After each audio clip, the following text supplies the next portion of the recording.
Here's something that happens to nearly everyone. And once you see it, you'll never unsee it. When you own something, you instantly value it more than someone who doesn't. Not because it's actually worth more, just because it's yours. Psychologists call it the endowment effect, and it quietly controls decisions ranging from what you pay for your morning coffee to whether you hold onto a losing stock. By the end of this, you'll know exactly why your brain does this, and more importantly, how to spot it before it costs you real money. And the last piece, the one that ties it all together. Most people never even learn it exists.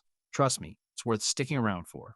So let's get started. Picture this. A researcher places a coffee mug on a table in front of you. It's a decent mug.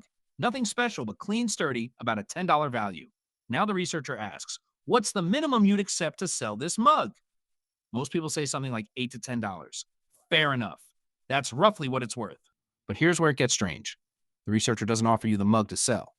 Instead, the researcher puts the mug in your hands, gives you full ownership, and then asks again, what's the minimum you'd accept to give it up? The same people, the same mug, suddenly say they'd want 14, 16, sometimes $20, nearly double. Nothing about the mug changed. Nothing about the market changed.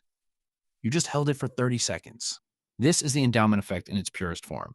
The phenomenon was first documented in the 1980s by economist Richard Thaler, who noticed that people demanded far more to give up an object than they'd be willing to pay to acquire the exact same object.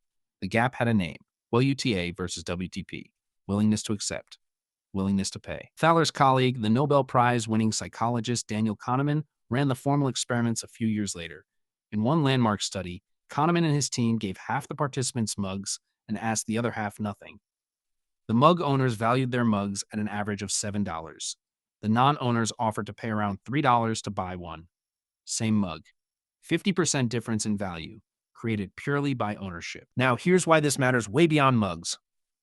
Real estate is probably the clearest example you'll encounter in daily life. When you own a house, you walk through the rooms and see potential. You remember the Sunday morning you repainted the kitchen. You remember watching the sunset from that back porch. Those memories feel like part of the property's value. So when a buyer comes in with an offer, you instinctively think it's too low, even if the market data says it's perfectly fair. You've mentally added a premium that has nothing to do with square footage or comparable sales. You've added the emotional weight of ownership. Real estate agents know this so well that sellers often overprice by 15 to 20% compared to what they'd advise a buyer to pay for the exact same home. That resistance to selling, that's the endowment effect talking. And it doesn't stop at property. Think about the last time you held onto a stock that was bleeding value. Not because the fundamentals changed, not because a professional analysis told you to hold, but because if you sold it, you'd have to admit the loss. And somehow that feels worse than watching the number drop every single day. You own it. It's yours. Letting go feels like losing something you already had. Behavioral economists call this the loss aversion layer on top of the endowment effect. Losses feel roughly twice as painful as equivalent gains feel good.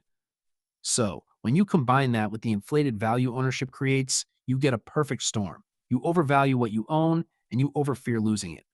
That's why people hold on to losing positions far longer than they should. The research backs this up. In studies of retail investors, the average holding period for losing stocks was significantly longer than for winning ones. The winners got sold too early to lock in gains. The losers sat in accounts for months, sometimes years, waiting for a recovery that often never came. Now, if this is clicking for you, hit subscribe. I drop videos like this every week, and there's a lot more insight coming in just a moment. Okay, here's the one I've been building toward. The piece that nobody talks about. The endowment effect isn't just something that happens to you. It's something you can use, deliberately, to make better decisions and, if you're in sales or negotiation, to ethically increase what people will pay for what you offer. Think about it. If ownership creates value out of thin air, then the fastest way to increase how much someone wants something is to get them to own a piece of it, even temporarily. This is why car dealerships let you take a vehicle for a weekend test drive before asking you to buy. It's why furniture stores stage rooms so you can picture yourself living in them. It's why some subscription services give you a free trial that feels suspiciously generous. They're not just showing you the product, they're triggering the endowment effect.